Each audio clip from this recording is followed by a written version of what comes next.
Hey everybody!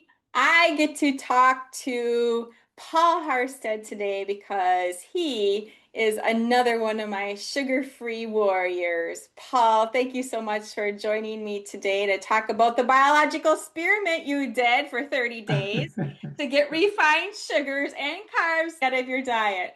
So please tell us a little bit about who you are, if you'd like, just a few words, and why you decided to take this challenge. Okay, thank you. I am a person that has overall probably a different set of issues than most because I'm somewhat underweight with low blood pressure. I chose to do this after taking a different program with Terry and trusting her. My main issue is some arthritis and chronic pain. And I had heard before that diet's one of the things one could tackle to try to make that better. And of all the things I've done, it's the one thing I've not thoroughly addressed until now. So you wanted to reduce your pain, in particular, the arthritis Yes. pain. Okay. And through the 30 days, did you find that it did improve the pain level for you? Yes, absolutely. So on a scale of 1 to 10, with 10 being you were in a lot of pain to now at the end of the challenge, what would you say you're at as far as your pain level goes? If you put the scale in that order, I would be down to a 4 or 5. But I wasn't in horrible pain. I'm never in horrible pain because I've adjusted my life accordingly to avoid it. But what it means is it's limited my activities to some degree. And looking at the future, if my pain persists or gets worse, it will approach a 10. I was probably at a continual 4, and now I'm at a continual 2. So there's Wow. still pain, but I don't quite think 30 days is enough to see the real results. It's definitely improved, and I think by sticking with it, it'll improve much more. For sure. I think you're onto something there. So, how have you been able to function now compared to before you took the challenge? Is there anything that you can do more of now that you couldn't before when you were in a lot of pain? Sleeping better. In terms of physical activity, there's one joint in my body. It happens to be my hip. I've had hip surgery on both hips, and one of them just didn't go well. I'm trying to figure out why. Virtually every practitioner I've dealt with has helped some, whether it be chiropractic, physical therapy, orthopedics, massage, and some of the more alternative medicines like cupping, needling, Rolfing, and a thing called Feldenkrais and specific forms, all forms of yoga, but one specific to chronic pain named Avita. All of those have helped some, none of them have solved it. So, a longer term exercise regimen and a more refined diet is probably the only way out of it that will get me back to things like mellow skiing, light running, biking, all things I can't quite do without causing inflammation in that one joint. The rest of my body can do all those things just fine, but I can't stop it from happening to that one hip. Sure. Nobody knows why. I'm going to see a super specialist in about 2 weeks. Good luck to you on that. Now, would you say that the challenge was fairly easy for you or hard to do? I would say it was somewhat easy for me Okay. only because I had such incentive. Once I committed to it, it took me a long time to commit. I've never even been able to gain weight. And I'm the guy that eats anything, you name it. I've spent a lot of time in Asia where there's food that most Americans wouldn't touch. And I'm like, bring it on. The ice cream, chips, bags of licorice. I'll eat the whole bag. I'll eat the pint of the ice cream or quart, just mounds of food. I've been a very voracious eater all my life, even into late adulthood. I've also been a very active person athletically, mostly skiing, mountaineering when I used to live out west, and soccer's been the primary one. And all of those things have had negative long-term effects, believe it or not, partly because I'm wired high. I'm a really hard worker whenever I'm out exercising.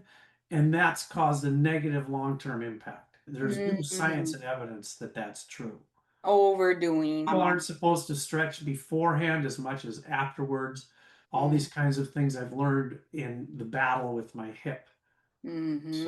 So it was relatively easy only because my mindset was strong and I had the time to prep the foods, which is frankly one of the challenges. Through Terry's course, I've learned to do meal planning better. And when you look at the list of foods that are available, they're awesome foods. They really are. I miss the sugar, but my body certainly doesn't. My lizard brain misses it, but my Right? physical health doesn't at all. Oh, that's so encouraging. Yeah, that is so encouraging. Do you think after doing the challenge now that you'll ever go back to eating any type of refined sugars? I've been off the challenge now for about a week, Yeah. and I don't want to say I've slipped, but I've allowed myself a little. I'm also going to take Terry's advice in trying that Stello biosensor. Believe it or not, I'm going to use that as an opportunity to cheat a little. I'll probably have that moment where I'll try the ice cream bar Yeah. or maybe eat a full chocolate bar, whatever it might be, and see what happens to learn what the spikes are, or go for some potato chips, really just as tests. But to Yeah. more directly answer your question with the full confidence in saying this, I definitely will not go back to anywhere near the trends I once had in eating. I'm not a guy that needs to lose weight, but the refined sugars, for the most part, I'm done with those. I'll probably reintroduce certain things like oatmeal, as we've discussed. My wife cooks a lot of rice. I'm going to try to avoid all pastas, but I'll say, can we please have brown rice tonight? I've been doing wild rice that she doesn't care for. So things like that. Mm. The move going forward is absolutely avoid the refined sugars and absolutely minimize the carbs.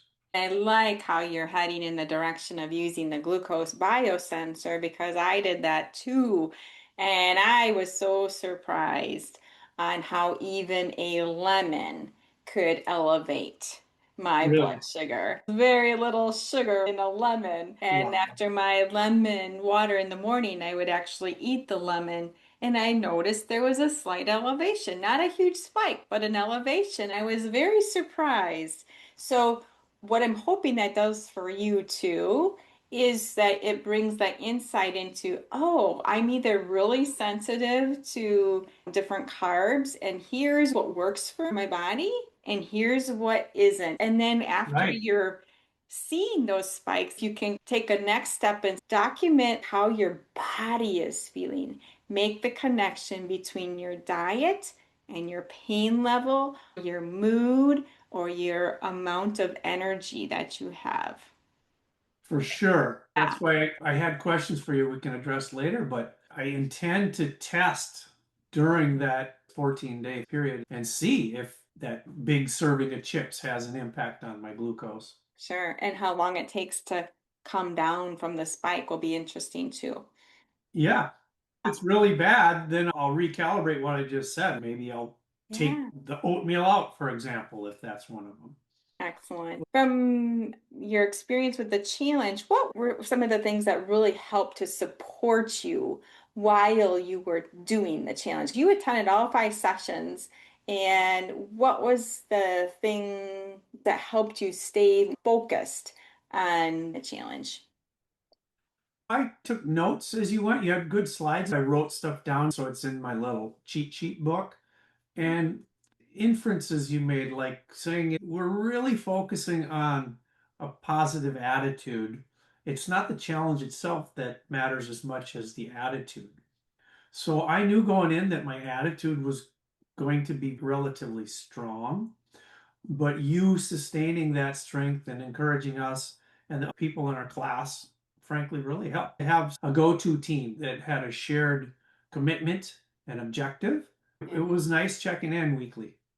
Yeah, I like that too. Everybody's sharing their wins really helps reinforce this really works for people. It was reassuring knowing that there were plenty of foods that I just loved. I ate a lot of chopped up veggies, either cooked or uncooked, and figure out the sauces that were healthy enough. There are some. I love quinoa. I ate a lot of meat, which my body needs. I need collagens. I'm not too concerned about overeating meat generally. I introduced a lot of tofu. So there are a lot more things than just eggs and yogurts. Oh my goodness, I make these yogurt bowls in the morning that were just delicious. One of my favorites, and I usually put some Yep. cottage cheese in there too. If somebody were on the fence about doing a challenge like this, what advice would you have for them, Paul?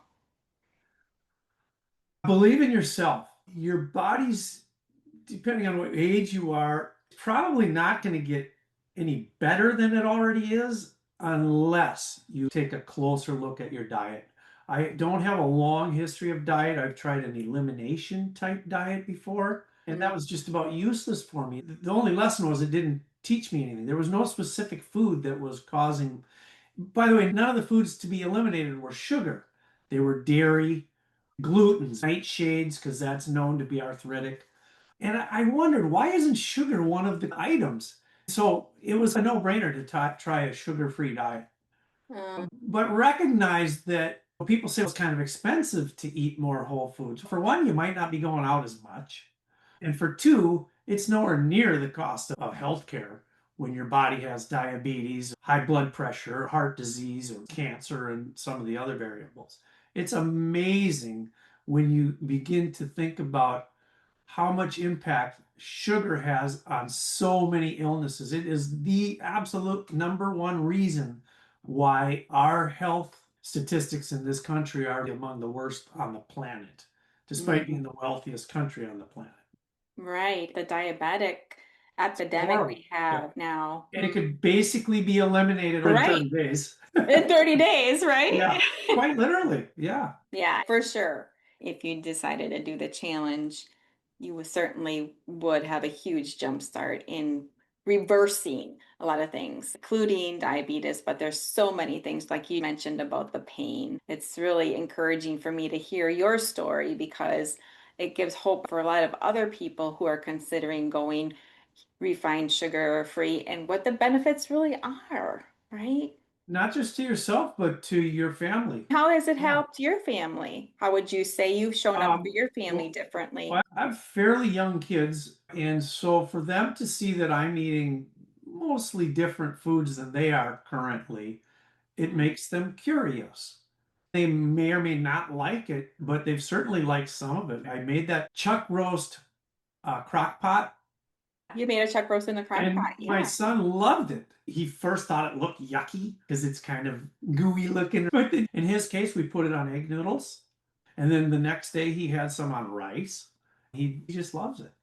So Uh, that in itself is a lesson. Then watching me eat these salads, I put so many things into these salads, and he'll taste them. So that's that's awesome. progress. I'm That is. planting seeds for young minds and for my wife. Yeah, exactly. Thinking about how diet affects us long term, but now you have the beautiful opportunity with your kids to get really good food in them to make them resilient. I remember sharing about the three little pigs story. Do you remember that story? Yeah, I think that's a great one to share with little kids. What kind of house do you want to live in? The yeah, straw house, the wooden one, or the brick one? Let me tell you how to do the brick one so you don't get eaten by the big bad wolf. yeah, And by the big bad wolf, I mean all the diseases out there that can harm you. yeah. You're Well, better thank for it. you so much for taking the time to chat with me. Is there anything else you'd like to say to anybody who's considering doing a challenge like this? Terry has a very peaceful, loving way of introducing this material, and she clearly knows her stuff. It's very impressive that she follows up with messages, positivity, and offers 30-minute consultations on the side, which often can be hundreds of dollars to get from professional dietitians and whatnot. So there's a lot of value in your service, and you deliver it with kindness and joy. And that in itself is worth the price of admission. Oh, thank you so much, Paul. That's so sweet of you to Well, say you. that. Thank you. All right. Thank everybody for joining us today. Bye for now, Paul, and we will be in touch. I really appreciate everything you've done. Thank you.